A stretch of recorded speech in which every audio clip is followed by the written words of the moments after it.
ना अंडे चाहिए, ना आपको ओवन चाहिए तवे पे बनाए केक। एक आपने घर का बर्तन ले लेना है, उसमें थोड़ा-सा ऑयल डाल देना है, मैदा डाल देना है 1 चम्मच, बाकी मैदा निकाल लीजिए, तवा रख लीजिए, उसमें प्लेट या कोई इस तरह का स्टैंड रख दीजिए, ऊपर ढक्कन दे दीजिए।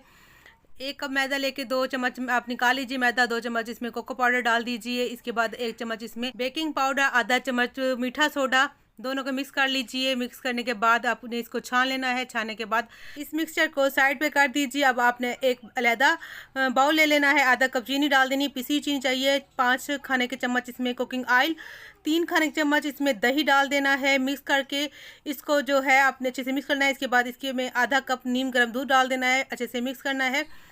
अब जो हमने मैदा और कोको पाउडर मिक्स किया था वो इसमें डाल देना है, थोड़ा-थोड़ा करके डालना है और मिक्स कर लेना है। अब जो बाउल हमने तैयार किया था उसमें डाल के टैप करना है, तवे पे रख देना है। 35 मिनट के बाद चेक कर लेना है।